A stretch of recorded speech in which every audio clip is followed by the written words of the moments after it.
Let me tell you about the longest failed experiment in modern foreign policy.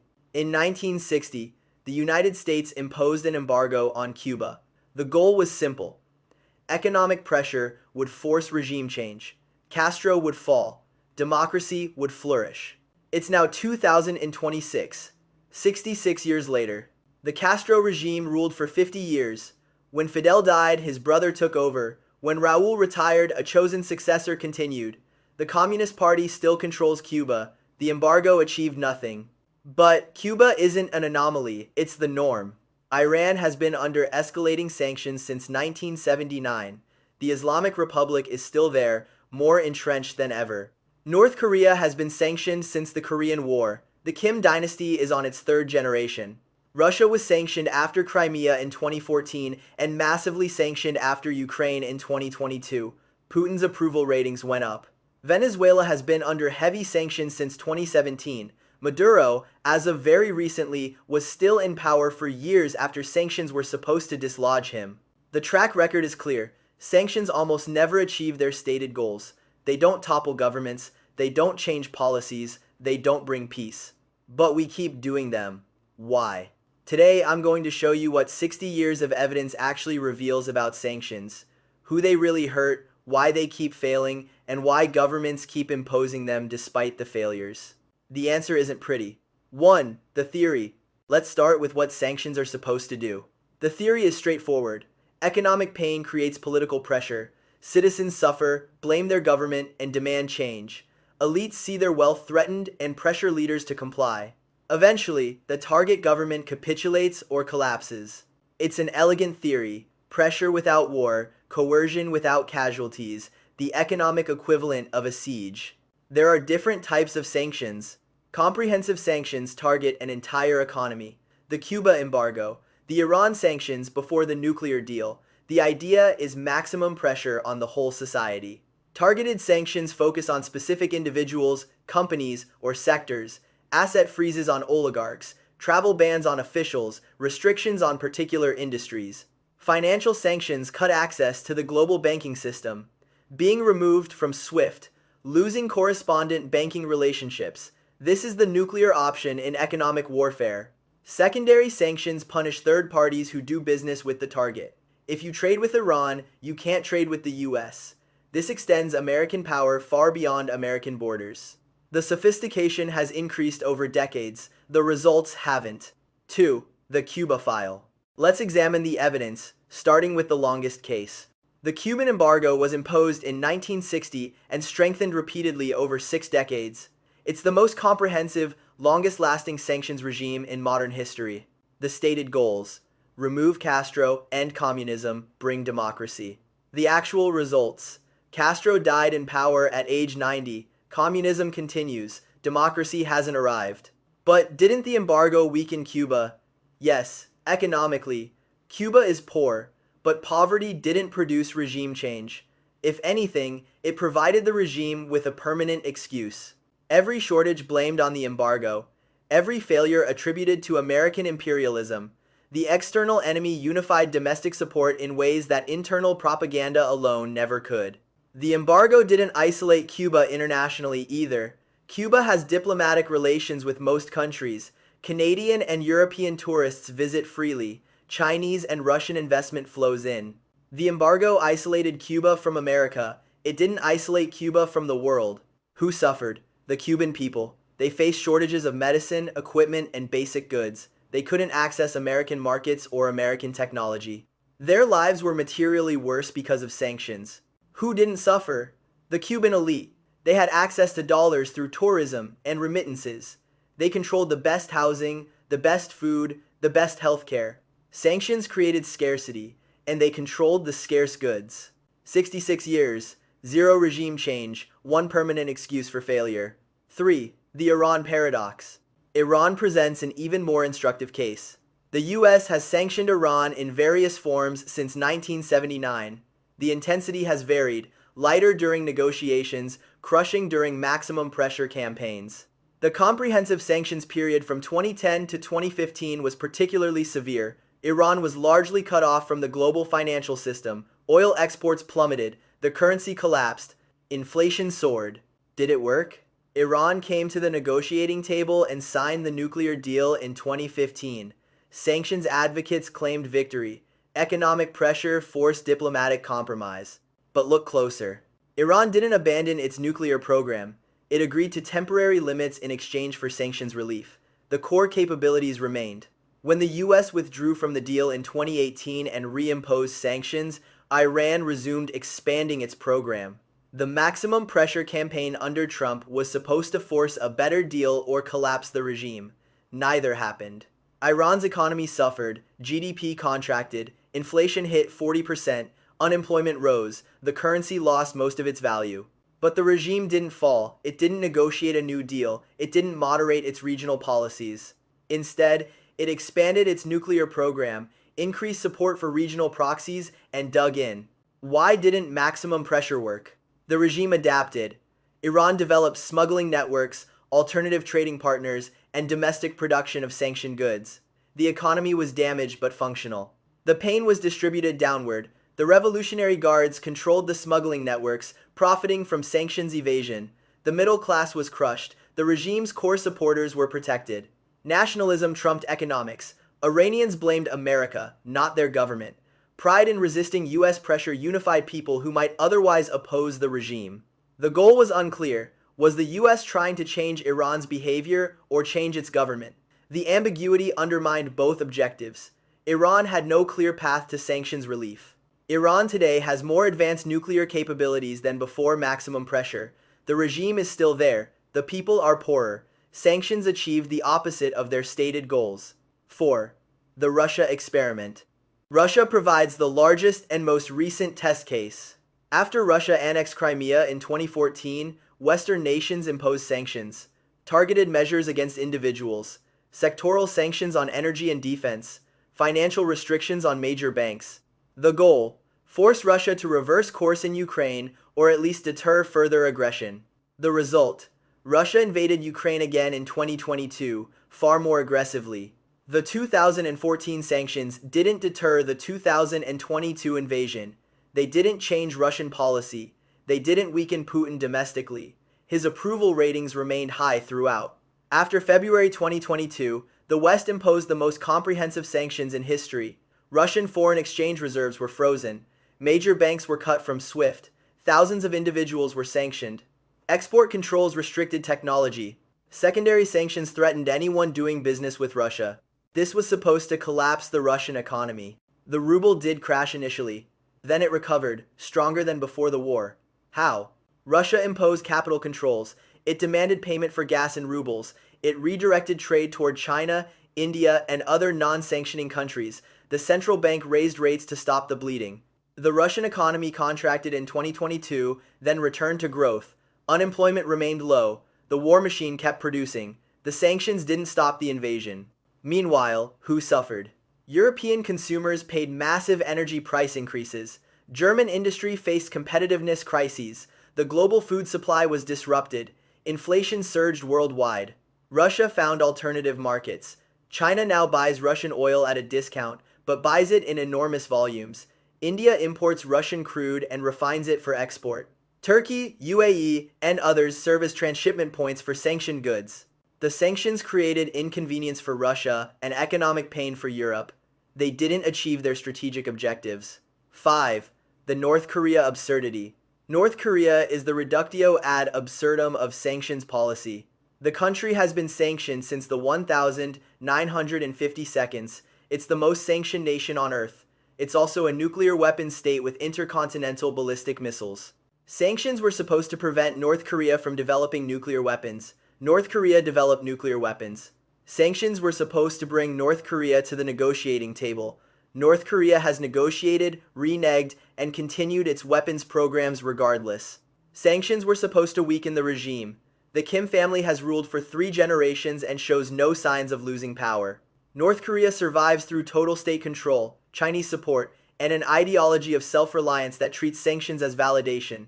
The suffering of ordinary Koreans is irrelevant to regime calculations. If 70 years of sanctions couldn't prevent nuclear proliferation in North Korea, what can sanctions accomplish anywhere? 6. The pattern. Let's identify what the evidence shows. Pattern 1. Regime survival, not regime change. Sanctions almost never topple governments. A study by political scientist Gary Hufbauer and colleagues found that sanctions achieve their goals only about 30–35% of the time, and that success rate has been declining over time. For major policy changes or regime change, the success rate is much lower. Why don't regimes fall? Because they control the distribution of remaining resources. They can direct scarcity toward opponents and away from supporters. They can use external pressure to justify internal repression. Pattern 2. Pain flows downward. Elites protect themselves. The poor suffer most. Sanctions create scarcity, and scarcity benefits those who control distribution. In Iraq, under sanctions in the 1,990 seconds, estimates suggest hundreds of thousands of children died from malnutrition and disease. Saddam Hussein stayed in power until a military invasion removed him. In Venezuela, under sanctions, the elite moved assets abroad and accessed dollars through corruption. The poor faced empty shelves and hyperinflation. The idea that suffering creates political pressure on leaders assumes democratic accountability. Most sanctioned regimes are authoritarian. They don't need popular support, they need control. Pattern 3. Nationalism trumps economics. External pressure unifies domestic populations. Rally around the flag effects are well documented. Sanctions give regimes an external enemy to blame. Cuban, Iranian, Russian, and North Korean propaganda all use sanctions to explain failures and justify repression. The worse things get, the more useful the enemy becomes. Pattern 4. Adaptation and evasion. Sanctioned economies adapt. They find new trading partners, they develop smuggling networks, they produce domestically what they can't import. Russia pivoted to China in months. Iran built a sanctions evasion economy over decades. North Korea survives through a complex system of shell companies and illicit trade. The global economy is too interconnected for any sanctions regime to be truly comprehensive. There's always someone willing to trade. 7.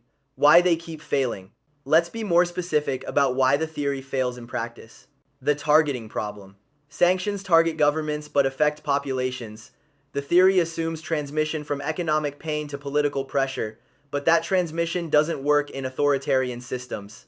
In a democracy, economic suffering can cost leaders elections. In an autocracy, economic suffering can be managed through repression and propaganda. The attribution problem. For sanctions to create political pressure, citizens must blame their government for the pain. But governments can blame the sanctioning country instead. And often they're right, at least partially. If your shelves are empty because America banned trade with your country, it's not irrational to blame America. The causation is direct and visible. The alternative problem. Sanctions assume the target has no alternatives. But, in a multipolar world, alternatives exist. China, Russia, India, and others don't follow Western sanctions. Global trade routes can be rearranged. When the West sanctioned Russia, China provided a market. When the West sanctioned Iran, Turkey and UAE provided workarounds. The sanctioning coalition is never truly global. The time problem. Sanctions are supposed to create urgent pressure for change, but regimes can wait them out. Political attention in democracies wanes. Sanctions become normalized. The target adapts and the pressure diminishes. Cuba has been sanctioned for 66 years. At what point do we admit the strategy isn't working? 8. Who really suffers?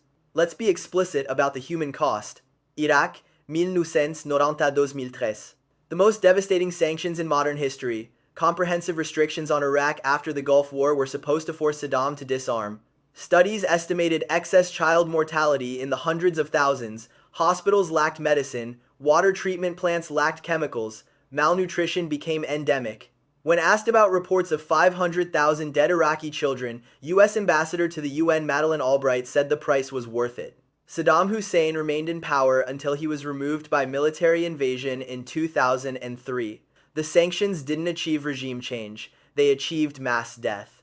Venezuela, 2017 present. U.S. sanctions on Venezuela's oil sector devastated an already struggling economy. Oil production collapsed further, imports of food and medicine fell, hyperinflation accelerated. The humanitarian crisis worsened dramatically, millions fled the country, those who remained faced shortages of basic necessities. Maduro remained in power for years after sanctions were supposed to dislodge him. The suffering was real, the regime change wasn't. Syria, 2011 present. Sanctions on Syria were supposed to pressure Assad. Instead, they contributed to economic collapse in areas outside regime control. Ordinary Syrians couldn't access banking. Reconstruction became impossible. The suffering extended long after the active conflict subsided. Assad is still in power. The Syrian people bear the cost. 9. Why we keep doing it. If sanctions don't work, why do governments keep imposing them? Domestic politics. Sanctions let leaders appear tough without military action. They're a middle ground between doing nothing and going to war. They satisfy domestic audiences who want something done. The effectiveness doesn't matter politically. The appearance of action matters. Low cost for sanctioners. Sanctions cost the imposing country relatively little. American politicians who vote for sanctions don't lose voters. The costs are borne by foreign populations and, sometimes, by domestic businesses who lose markets. The asymmetry is stark. Low cost for those imposing sanctions, high cost for those receiving them. Bureaucratic momentum. Once sanctions exist, they're hard to remove. Lifting sanctions looks like capitulation. Agencies exist to administer them. Constituencies form around them. Inertia keeps them going. The Cuba embargo persists partly because of Florida's electoral votes. The domestic politics of removing sanctions are harder than the domestic politics of maintaining them. Lack of alternatives. What else can you do? Military action is costly and risky. Diplomacy requires a willing partner. Sanctions offer the illusion of leverage. When faced with a foreign policy problem and no good options, sanctions become the default, not because they work, but because everything else is worse or harder. They're not meant to work. Here's the cynical interpretation. Sanctions are sometimes designed to punish, not to change behavior. Sanctions on Cuba aren't really about regime change anymore. They're about punishment, about domestic signaling, about maintaining a stance regardless of effectiveness. If the goal is to make life difficult for an adversary, sanctions achieve that. If the goal is to change their behavior, they don't. The stated goals and actual goals may differ. 10. When they sometimes work. Let me be fair, sanctions have occasionally contributed to outcomes. South Africa. International sanctions and divestment contributed to ending apartheid. But the context was unique. A regime that cared about international legitimacy, facing domestic resistance with an economy dependent on foreign investment. Iran nuclear deal. Comprehensive sanctions brought Iran to the negotiating table in 2015, but they didn't end Iran's nuclear ambitions, and the deal collapsed within 3 years. Libya. 2003. Gaddafi abandoned his nuclear program partly due to sanctions pressure, but he was also watching the Iraq invasion and calculating survival odds. The sanctions alone might not have been sufficient. The common factor in these limited successes, the target had something specific to offer and a clear path to sanctions relief existed. Sanctions worked as bargaining chips, not as blunt instruments of coercion. Most sanctions don't have these features. They demand vague behavior change or impossible regime transformation. They offer no clear off-ramp. They're designed to punish, not to negotiate. 11. The alternative. If sanctions don't work, what does? Engagement. Trade, investment, and cultural exchange create constituencies for good behavior. Countries integrated into the global economy have more to lose from disruption. Engagement isn't appeasement, it's creating leverage through interdependence. Targeted measures with clear goals. Narrow sanctions on specific individuals for specific actions with clear conditions for removal can change behavior, but this requires precision and follow-through that most sanctions regimes lack. Addressing root causes. Regime behavior often reflects underlying interests and fears. Addressing those interests through diplomacy may achieve more than economic pressure. Iran wants security guarantees. Russia wants respect for its sphere of influence. Pretending these interests don't exist doesn't make them go away. Accepting limits. Sometimes foreign behavior can't be changed at acceptable cost. Accepting this reality might be better than imposing sanctions that hurt innocents without achieving goals. Conclusion. The moral accounting. Here's what 60 years of evidence tells us. Sanctions rarely achieve their stated goals. They almost never produce regime change. They don't reliably change behavior. They don't bring peace. What they reliably do is cause suffering. The poor suffer, the sick suffer, children suffer, the politically powerless suffer.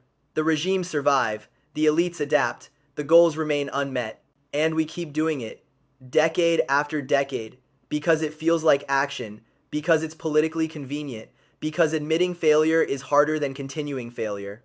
The next time you hear about new sanctions being imposed, ask yourself, what is the track record? What is the theory of change? Who will actually suffer? Sanctions are presented as an alternative to war, but they're not costless. The costs are just borne by people who don't vote in American elections, who don't appear on American news, whose suffering doesn't register in American politics. Maybe that's the point.